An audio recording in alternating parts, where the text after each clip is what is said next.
Yeah, I mean, look, it's kind of it's a dream for us to have a project of this magnitude. I mean, honestly, to have it in a junior's kind of amazing, So but you got to manage that, right? Like it's fantastic, but it's also big, right? So it's that balance, and that's what we've got to communicate to everybody. Like we're gonna drill the best. The Financial Survival Network. Now more than ever. The Financial Survival Network. And welcome. This is Financial Survival Network. I'm your host, Kerry Lutz, and we're here with Torq Resources Chief Geological Officer, Michael Henrichsen, for a major sponsor update. Michael, Torq just released news yesterday that you've identified 7 porphyry targets at Santa Cecilia, at that project in Chile. You knew something was there, but this must have been a huge surprise. Yeah, it was always a system that we knew would be very big and would have multiple targets. And, because it had been frozen in times, basically since 1990 when Anglo left, we had to do some normal exploration 101 work, which was a soil survey. And, what came of that is we started to understand where certain porphyry targets would be closer to the surface than others. And, we're obviously very excited to have a cluster of porphyries, including Caspice off to the side, which Barrick and Newmont own. Our job is to prioritize those targets and probably, focus on the ones that we feel are closest to surface or are already exposed on surface. Right. Now, prior, there was one drill hole in 2012, intercepted huge 869 meters of 0.2% copper, moly, and gold. How are these targets in relation to that drill hole? Yeah, so there were 2 drill holes, and into an underlying porphyry beneath the oxide gold that Anglo had drilled back in the day, and those intercepts to me represent sort of wall rock mineralization or sort of peripheral mineralization to that high grade causative intrusion that we know must have caused it. And very similar, to Caspice or to a Cerro Cecilia. There's one porphyry phase that's got the juice, that's got the grade. And our job at Cerro del Medio, where those drill holes are, is to find that exact high grade intrusion. And that's the job. And that's what we're drilling after currently right now with the first couple of holes in our program. Yeah. So your Chilean team there has really earned their pay recently, haven't they? Well, we just got access on the ground come, sort of early to mid-December, and we had a lot of work to do. Like I say, frozen in time since 1990. You got to get out and do the work. So you put your drill dollars in the best possible place. And those guys have done a great job advancing us there really quickly. We started at Cerro del Medio because we knew there was big porphyry intercepts there and we wanted to find the high grade. And now what we're kind of doing is assessing those other targets. And as I say, the ones closest to the surface, I mean, those are the ones, where you can see them outcropping. Those are the ones that I'm very interested in here based on that initial look at the data that we've had. Right. And obviously, the closer to the surface it is, the easier it is to drill, the less expensive it is. A 15,000 meter drill program for 2023, is that going to be enough? Well, I think, obviously the job here at the moment is to just be sure that those meters go into the best target. And ultimately, Santa Cecilia is going to, we need to get across each of those targets. Do I think 15,000 meters would do it? It'd give us a look at probably most of them. I hope to get stuck into one of them pretty quickly, though, where you get into it and it's like, let's put 15,000 meters into this one. So that's where our team is focused right now, just getting ourselves to what we really, truly believe to be the best. Right. So it's right adjacent to the Barrick Newmont Norte Abierto project. We see, is it sharing similar geology to that? Totally. I mean, the Caspice deposit, which is literally on the border of our property, it's got 25 million ounces of gold in it and something like 6.5 billion pounds of copper. And it's part of the same hydrothermal mineralized system that's on Santa Cecilia. It's the eastern end of it, and kind of we got the rest. So really, the geology is identical. And so you said just started, you're getting the drills out there now? Yeah, we've completed our first drill hole, and we're looking to, we started in on our second. Once this hole completes, we'll take a break for the Chilean winter. We don't want to be up there under tough conditions, and so we'll come back Chilean spring come October of this year. Right. And obviously, so are there any of the 7 that really stand out to you besides being closer to surface? Is there anything that you just get the inkling on that is really big? Oh, look, it's kind of like your children. You like them all, but ultimately, I've been very pleasantly surprised by Gemelos, which is the target closest to Caspice. I wasn't expecting it to present like that and to see porphyry on surface. That's been a really nice surprise. And then at Pircas Norte, I mean, we've got outcropping porphyry again. So, I want us to dig deeper on our analysis of those two right now. That's where my brain's trending. We've still got some work to do, so we'll get organized and get our priorities and let everybody know. But that eastern end's looking pretty interesting at the moment.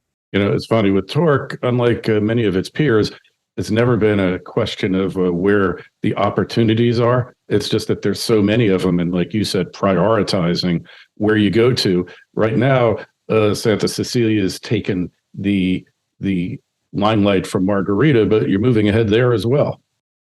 Yeah, I mean, look, you make a discovery on a greenfields project. It's exciting, and it's kind of just we don't know what it is yet, and we've got these great targets that look very similar to our initial discovery. We feel we can go in there and say we drill a 4,000 meter RC program, inexpensive, get across the targets, and if we find a new body of mineralization, okay, now this looks. The complexion of the project changes, and we could legitimately be into something, very attractive. So with that 4,000 meters, I believe to be very strategic in that discovery, Kerry. Hey, going back in history, you kind of snatched this project up from all of the others. Your team on the ground there, I believe it was during the pandemic, the opportunity arose and you guys just snapped it up. Yeah, well, I got to say, our Chilean team had their eyes on these projects for 15 years before I met them. And, they have more knowledge of Chile. They forgot more about Chile than I'll ever know. Right. So I just recognized how incredibly, how much work they had put into selecting these projects. And, in our first drill campaign, we made a discovery. And I think that just speaks to the quality of our team in Chile. Right. And so looking ahead here, obviously 15,000 meters for this year. It's all financed. I know you're the geologist, but there are budget constraints. Of course. Right. Do we come back with a even larger drill program in 24, or do we focus? I mean, I want us to focus, right? I think we need to show our investors, really good progress in drill mineralization. I mean, that's what everybody expects from us. And, markets are tough right now. We all know that. So we want to be very judicious with our money, drill the absolute highest priority targets we have, and we hope to gain traction and in the market and pursue these discoveries. I mean, that's the one great thing that Torq really has. I mean, we have discoveries that have been made either by ourselves or by other people that we get to follow up on. And that's a great position to be on. And we just got to manage our money and our priorities, very carefully right now. Yeah, I'm sure your neighbors over there at Barrick Newmont are looking at the project with great interest now. Look, I'm sure they're aware that we're out there drilling. I have no doubt about that. Obviously we want to entice them. And so let's, as I said, the job here is we know it's a big system. We get to step back in time 3 decades, which really presents an enhanced discovery potential, right? Because, typically a system like this would have had 5 or 6 companies already through it. It just so happens that, we get to be really the second one. And in mining, it's always better to be second than first, or oftentimes, right? Well, it's funny how discoveries are made. It's usually by the second or the third company, because some good work got done, indications are there, and then somebody right time, right place, and with the money to go pursue them. Right. And that's the key. And with the recent investment into Torq, you're well capitalized, easily get through 2023, from my understanding, and then reevaluate. Yeah, I mean, I think we're always in the process of just reevaluating our capital. I mean, like any exploration company, we need to be very disciplined, right? And that's a message that I want to put out to our investors. We will make sure we put the money in the absolute best locations, and be very aware of the market conditions we're in. Right. Yeah. Well, that's overarching, because the company has to survive in order to thrive.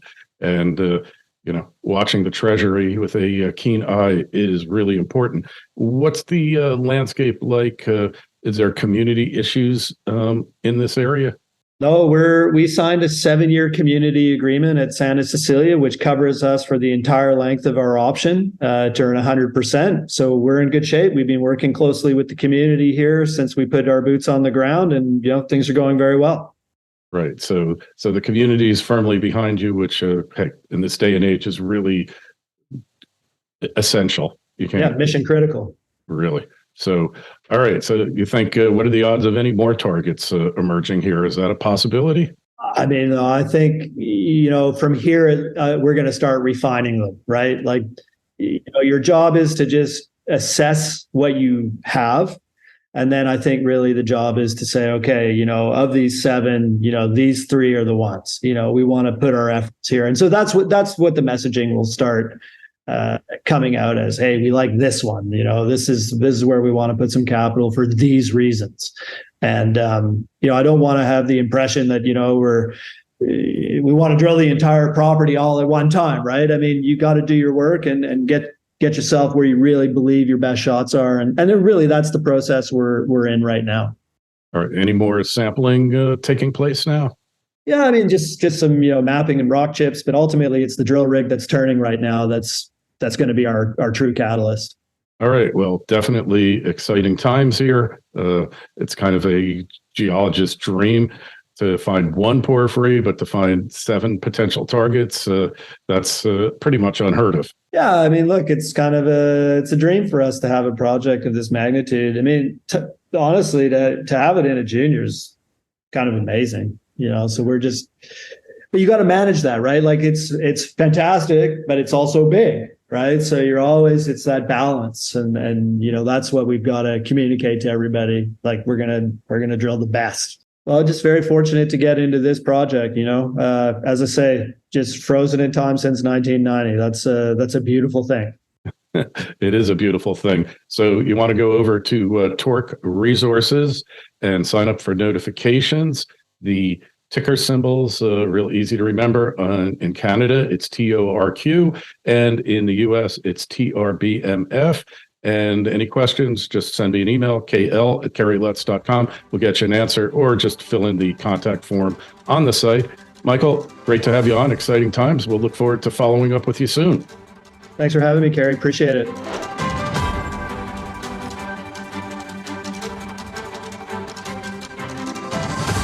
The Financial Survival Network.